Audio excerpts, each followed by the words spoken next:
दोस्तों, एक फौजी की पत्नी होना वैसे तो गर्व की बात होती है, लेकिन हमेशा मन डरा डरा सा रहता है कि कहीं कुछ अनहोनी ना हो जाए। चलिए, आज आपको एक ऐसी ही शहीद की बीवी के दर्द से रूबरू करवाती हूँ, जिसके जीवन की खुशियां और प्रेम भरे पल इस तरह उसकी जिंदगी से गायब हो जाएंगे, उसने सोचा भी नहीं था। 4 साल पहले नकुल वर्मा मेरे जीवन में सुबह की पहली किरण की तरह आए। वो मेरी एक सहकर्मी के फौजी कजिन थे। पहली ही मुलाकात में उन्होंने मुझसे कहा, एक दिन तुम मिसेस वर्मा बनोगी। मैंने उनकी बात हंसी में टाल दी, पर नकुल सीरियस थे। उसके बाद जब भी मिलते वो मुझे मिसेस वर्मा ही बुलाते थे। मैं हालांकि यही कहती, तुम पागल हो, पर मैं उनकी तरफ खींची चली जा रही थी। हम रोजाना रात भर फोन पे बतियाते थे। नकुल उन दिनों इन्फेंट्री में कैप्टन थे और देहरादून में पोस्टेड थे। मैं दिल्ली में थी। वो हर शनिवार मुझसे मिलने दिल्ली आते। सिर्फ 2 घंटे की मुलाकात के लिए 10 घंटे ड्राइव करते। नकुल के साथ रहना किसी स्वप्नलोक में विचरने जैसा था। कभी अचानक मेरे बर्थडे पर सरप्राइज देना, तो कभी अचानक चल नेपाल चलें। वो मेरे प्यार भरे स्वर्गलोक के देवता की तरह थे, जो हर समय मेरे लिए हाजिर रहते थे। पर नकुल के साथ जुड़े रहना इतना आसान भी न था।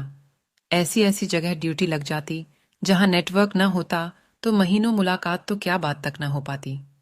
एक दिन मैंने उन्हें सरप्राइज दिया। उनसे मिले 2 महीने हो चुके थे। उस दिन उनका जन्मदिन भी था।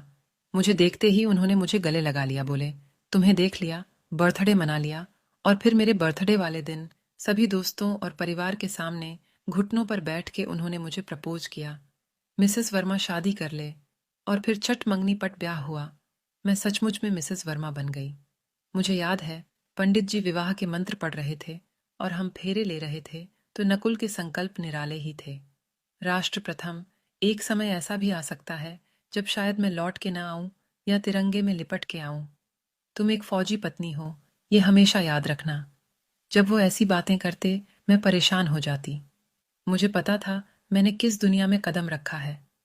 नकुल के साथ जीवन बेहद आनंददायक था। मैं उनके साथ उनकी पोस्टिंग पर गई। हमने अपनी छोटी सी गृहस्थी बसाई। 1 साल के बाद वो मेजर बन गए और उनकी पोस्टिंग कश्मीर में शोपियां में हो गई। ये आतंक का गढ़ था। मैं हमेशा परेशान रहती। न्यूज़ देखने से तो हमेशा दूर ही रहती। नकुल मेरा ध्यान रखते। मौका निकाल के बर्थडे और सालगिरह पर भी आते। शादी को बेशक 4 साल हो चले थे, पर बॉर्डर पर जाते पति को आज भी गुड बाय बोलना आसान। फिर उसके बाद कभी नहीं आए। सिर्फ उनकी खबर आई, सर के सिर में गोली लगी है। मेरी तो दुनिया ही उजड़ गई। ये कैसे हो सकता है? आज सुबह ही तो बात हुई थी।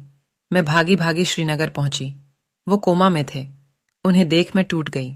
डॉक्टर ने बताया, उनका दिमाग डैमेज हो गया है। लेकिन मैं उनसे बातें करती। मुझे लगता ये शायद मेरे लिए ही लौट आए। जीवन मृत्यु का यह संघर्ष 15 दिन चला। अंत में मैंने उनसे कहा, मैं तुम्हें बहुत प्यार करती हूँ, मुझे आप पर गर्व है। और नकुल चले गए। उनके अंतिम संस्कार में उनकी पूरी बटालियन शामिल हुई। अदम्य साहस और शौर्य के लिए उन्हें सेना मेडल मिला। आज उन्हें गए 2 महीने हो गए, पर मुझे अब भी नहीं लगता कि वो चले गए हमेशा के लिए। मुझे लगता है एक और पोस्टिंग हुई है। मैं उनकी यादें संजोती हूँ, उनके करीब रहने की कोशिश करती हूँ। कभी उनकी घड़ी पहन के, तो कभी उनकी वर्दी पहन के सोती हूँ। उससे उनकी खुशबू आती है। मुझे लगता है उनसे लिपट के सोई हूँ। अब मैं उनकी मृत्यु का शोक नहीं करती। मुझे उन पे गर्व होता है। मैंने उनसे सीखा कि अपने देश से और किसी व्यक्ति से टूट के प्यार कैसे किया जाता है। बिना शर्त वाला प्यार। हाँ, बस इससे ज्यादा क्या कहूं।